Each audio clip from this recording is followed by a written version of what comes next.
Makanya di malam nisfu Sya'ban, nanti ibu-ibu sekalian jangan lupa amalin nih bacaannya.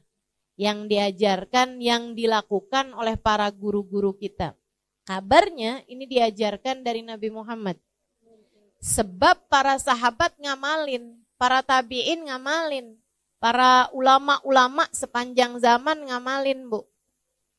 Saya belajar dulu di Indonesia 8 tahun sebelum saya lanjutkan ke luar negeri. Nah itu ibu-ibu sekalian, semua tuh ulama-ulama Jawa Barat, Jawa Tengah, Jawa Timur ngajarin sama semua dah malam nisfu Sya'ban baca Yasin 3 kali. Udah ibu ikutan ulama aja daripada ikutan yang gak jelas tuh Bu. Baca Yasin malam nisfu Sya'ban bid'ah. Bid'ah tuh gimana? Bid'ah tuh dolalah. Kullu bid'atin dolalah. Semua bid'ah adalah sesat. Wa kullu dolalatin finnar. Semua kesesatan membawa neraka. Maksud kamu orang baca Yasin masuk neraka gitu? Lah ini kan rada enggak enak dipikir ya. Rada enggak pas gitu otak kita mikirnya. Jadi maksud kamu orang baca Yasin malam nisfu Sya'ban sesat. Terus kalau sesat masuk neraka. Berapa banyak orang-orang di mana-mana baca kalau malam nisfu Sya'ban Yasin 3 kali. Andai nih nggak ada yang ngajarin kecuali seorang ulama yang saya tahu sangat soleh, dia ngamalin dan dia ngajarin, saya sih akan ikut. Ibu betul nggak gitu? Misalnya ini ibu nggak ada yang ngajarin nih, tapi saya ngajarin ibu-ibu. Bu, nanti malam Jumat ibu baca sholawatan ini dah. Enak Bu, saya tuh kalau habis baca sholawatan ini tuh saya doa, minta sama Allah tuh doa saya diijabah gitu. Hati jadi lebih tenang. Ibu amalin apa enggak? Amalin. Nah diajarin sama satu orang saya aja, asal ibu tahu saya punya sanad ilmu. Maksudnya saya punya kapasitas ilmu untuk mengajarkan itu. Ibu akan amalkan. Apalagi Bu yang ngajarin ulama banyak banget dah.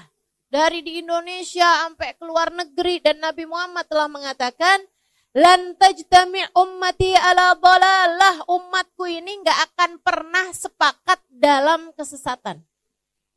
Nabi itu yang bilang, umat saya gak bakalan sepakat dalam kesesatan tuh gak ada ceritanya. Nah ini menurut saya baca Yasin 3 kali di malam nisfu Sya'ban itu adalah sesuatu yang disepakati oleh umat. Bukan hanya di Indonesia. Jadi kalau ada yang bilang, itu tuh budayanya orang Indonesia, mainnya kurang jauh. Mainnya kurang jauh tuh Bu tuh. Suruh pergi tuh ke Yaman, suruh pergi tuh. Habib Zain bin Smith di Madinah ngajarin, ibu ya. Suruh pergi tuh. Sayyid Maliki di Mekah ngajarin. Ulama-ulama ngamalin. Ibu-ibu sekalian, suruh pergi ke Syekh Ramadan Al-Buti. Ya Bu ya, di Syria ngajarin. Pergi tuh ke Mesir, diajarin. Semua pada ngamalin kok. Nah kamu gak ngamalin ya ikutan siapa gitu kan. Nah insya Allah bisa kita amalin ya Bu ya. Apalagi menyangkut urusan sama nasib. Innallaha yatajalla fi lailatin nisf min Sya'ban fayaghfir illal musyrik wal musyahin. Kata Nabi Muhammad alaihi salatu wassalam, Allah akan menunjukkan rahmat, menurunkan rahmat, anugerah kasih sayangnya pada malam nisfu Sya'ban. Dengannya, dengan kasih sayang tersebut, Allah memberi ampunan kepada hamba-hambanya yang mukmin, kecuali yang gak dapat ampunan siapa? Al-musyrik, orang yang menyembah selain Allah, wal musyahin, dan orang yang hatinya terdapat kebencian terhadap, dendam terhadap salah satu dari hamba Allah yang beriman. Nih, kesian nih, 2 orang tersebut nih gak bisa dapat rahmatnya Allah Subhanahu wa taala pada malam nisfu Sya'ban. Semoga kita terhindar darinya insyaallah. Amin. Baca Yasin 3 kali. Yasin yang pertama diniatin biar apa Bu? Panjang umur dalam taat. Kalau minta panjang umur jangan asal panjang Bu. Ibu mau umur panjang di atas tempat tidur kagak bisa ngapa-ngapain? Gak mau. Ibu mau panjang umur buat banyakin daftar dosa? Gak mau. Kita minta sama Allah panjang umur fi khairin wa lutfin wa afiyah. Fi taatillah, dalam taat kepada Allah, fi khairin wa lutfin wa afiyah, dalam kebaikan, dalam keselamatan dan dalam kesehatan. Insya Allah. Yasin yang kedua, Ibu baca dengan niat urusan rizki, Ibu ya. Biar lancar, biar berkah, biar manfaat. Dan Ibu jangan salah Bu, rizki itu juga bukan hanya urusan uang, apalagi urusan makanan. Enggak sama sekali Ibu ya. Rizki itu luas Ibu-ibu sekalian. Karena manusia tuh punya 3 bagian nih. Ada badan, ada akal, ada hati. Semuanya ketiganya perlu rizki. Badan Ibu perlu rizki. Buat makan, buat nutup aurat, buat tempat buat tidur, buat tempat buat bepergian. Kan gitu Ibu ya? Maka yang namanya makanan, yang namanya sandang atau pakaian, yang namanya rumah, tempat tinggal, mau itu ngontrak, mau itu beli, mau itu nebeng. Ya Bu, semuanya sama aja, itu juga merupakan bagian dari rizki. Termasuk juga kendaraan, mau itu punya sendiri, mau itu nebeng sama teman, mau itu naik kendaraan umum, sama aja Bu. Itu namanya rizki juga gitu. Rizki juga. Ibu-ibu sekalian yang saya muliakan tuh rizkinya badan gitu ya. Kemudian ada lagi rizkinya akal. Maka Ibu selain minta rizki yang badan, Ibu juga minta rizki yang akal. Apa tuh? Ilmu yang manfaat. Ya kan gitu ya? Itu namanya rizkinya akal Ibu tuh. Bisa punya ilmu. Dan buat ilmu itu Bu perlu guru. Makanya Ibu juga perlu minta dikaruniai guru. Terutama buat anak cucu Ibu dah. Ke depan nih waktunya kita gak tahu zamannya akan jadi seperti apa. Maka Ibu perlu membekali anak-anak cucu-cucu Ibu dengan doa-doa. Doanya salah satunya adalah minta ya Allah, karuniakan untuk anak-anak cucu-cucuku ilmu yang bermanfaat dan guru yang memandu mereka menjalani kehidupan. Orang kalau ada gurunya insya Allah benar Bu. Kalau gak punya guru nih bisa ngeblangsak mana-mana Ibu ya. Mama jangan baca doa nisfu Sya'ban mah. Itu bid'ah. Kamu taunya dari mana nak? Dari Google. Ini berguru sama Mbah Google. Bu ya. Berguru sama Syekh Yahoo nih, berguru sama yang enggak ada ininya gitu, sambungannya, gitu kan. Nah itu masalahnya tuh. Mudah-mudahan dah semuanya pada dikaruniai guru yang soleh, yang dapat membimbing jalan kehidupan kita. Insya.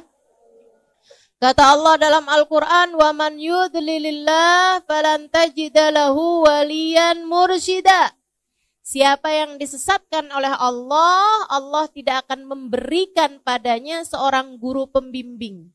Artinya, kalau kamu dikasih dalam hidupmu ada guru yang kamu dengarkan, guru yang kamu bisa ikuti cara hidupnya, guru yang bisa kamu ikuti pemikirannya, maka artinya kamu adalah orang yang dikehendaki baik oleh Allah, yang dikehendaki mendapatkan petunjuk dari Allah. Ibu ya? Doain anak-anaknya, doain cucu-cucunya biar semuanya berada di dalam jalan lurus sehingga otaknya, akalnya, pikirannya berada dalam jalan yang benar. Insya. Kemudian Bu ada lagi nih, rizkinya hati. Rizkinya hati. Banyak nih Bu nih, Ibu punya keluarga yang soleh. Itu merupakan rizkinya hati Bu. Betul apa enggak? Ibu kok punya anak gitu kan, anak Ibu bandel, anak Ibu gak bisa diomongin, Ibu pegel hati gak Bu? Pegel hati Ibu, ya Allah, sedih hati Ibu. Makanya punya anak yang soleh-solehah itu merupakan rizki hati. Rizki hati nih Bu, nih nilainya lebih tinggi daripada rizkinya badan Bu. Bu, punya suami yang soleh, rezeki apa bukan? Rezeki Ibu ya, rezeki.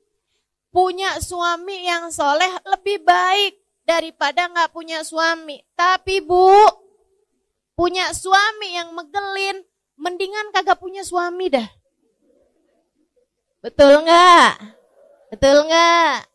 Betul. jangan, ya Allah kasih saya suami deh ya Allah, yang penting laki-laki dah. Enggak, ibu mesti punya standar gitu kan, yang soleh, bisa bawa kebaikan dunia akhirat. Rezeki tuh ibu-ibu sekalian, rezeki. Makanya minta tuh sama Allah rezekinya hati. Rezekinya hati tuh macam-macam ya Bu ya. Akhlak yang baik, itu juga rezekinya hati. Ya kan? Minta dikaruniai akhlak yang bagus, minta dikaruniai perilaku yang benar, minta dikaruniai kehidupan yang menyenangkan. Itu rizki hati tuh. Kita minta ke semua rizki ini dari Allah Subhanahu Wa Taala pada malam nisfu Sya'ban nanti. Ini saya sampaikan biar ibu-ibu nggak nyesel. Kalau ibu-ibu taunya nanti pas malam 17 Sya'ban udah lewat nisfu Sya'bannya, ya ampun. Kok baru tahu sih, kemarin doanya cuman gitu doang nih. Gitu kan. Tapi kalau saya kasih tahu sekarang, ini kan udah deket nih. Jadi ibu-ibu gak nyesel. Kalau saya kasih tahunya 2 minggu yang lalu, takutnya ibu-ibu keburu lupa. Apa ya gitu, Ustazah kemarin tuh ngajarin kayaknya penting dah. Tapi apa gitu udah lupa lagi. Nah ini kan deket nih, insya Allah gak lupa ya Bu ya. Baca Yasin yang pertama, niat panjang umur dalam taat. Baca Yasin yang kedua, niat rizki, zahir batin, rizkinya badan, rizkinya akal, rizkinya hati. Kemudian, ini yang paling penting nih, bergantung dengannya nasibmu di akhirat. Minta agar dimatikan di waktunya nanti dalam keadaan husnul khotimah. Karena kayak apapun senengnya hidupmu di dunia, andai orang hidupnya seneng banget nih di dunia, meskipun gak ada yang kayak begitu. Orang tuh yang namanya hidup tuh pasti aja ada enak, ada gak enaknya kan. Tapi andai ada orang hidup seneng aja di dunia nih, tapi matinya su'ul khotimah, Bu, udah deh tuh. Jadi penyesalan sepanjang kehidupannya nanti di akhirat.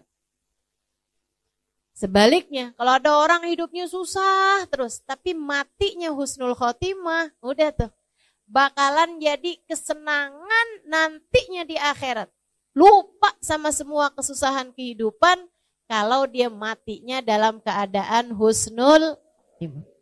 Minta sama Allah, ya Allah apabila datang ajal menjemput kami, matikan kami dalam husnul khotimah. Kenapa kok kami enggak saya Ustazah? Ya boleh kami, boleh saya. Cuman kalau ibu-ibu doa kami itu ibu niatin juga buat anak-anak. Ya Bu ya? Buat suami, buat orang-orang yang ibu sayangi. Semoga semuanya dimatikan dalam husnul khotimah. Ibu-ibu sekalian yang saya muliakan. Nah nanti nih Bu abis nisfu Sya'ban lewat. Oh ya, nanti malam nisfu Sya'ban tuh usahakan ada sedekah. Yang ibu sedekahkan. Walaupun sesedikit apapun, saya orang susah Ustazah, ya gak apa-apa, susah juga ada. Tapi kan ibu makan, betul apa enggak? Nah dari yang ibu makan itu, sebagian dah, ada yang ibu sedekahkan. Walaupun nasi sebungkus melauknya ibu ya, kasihin kepada orang lain. Ibu punya 20.000, ibu sedekahin 10.000, 5.000, itu nilainya besar Bu di mata Allah. Dirham sabak alf dirham, kata Nabi Muhammad. Kadang-kadang 1 dirham nilai pahalanya di sisi Allah lebih banyak daripada 1.000.000 dirham, 1.000 dirham. Ibu nih sedekah 1.000 rupiah bisa jadi lebih banyak nilainya, pahalanya dibandingkan dengan yang sedekah jutaan rupiah. Jadi jangan sedih. Kenapa gitu? Misalnya gitu ya, punya duitnya cuman 50.000, ibu sedekahin 10.000, berarti ibu udah bersedekah 20% dari harta ibu. Itu nilainya besar dibandingkan dengan orang sedekah 1 juta, punyanya miliaran. Karena dia cuma 1/1000%, gitu kan? Ibu-ibu sekalian, maka enggak usah mengecilkan sedekah. Walaupun orang lihatnya, Allah lo sedekahnya cuma 5.000 perak doang, dibeli nasi juga enggak cukup. Misalnya gitu kan ya, dibeliin boba enggak cukup. Boba. Emang boba apaan sih?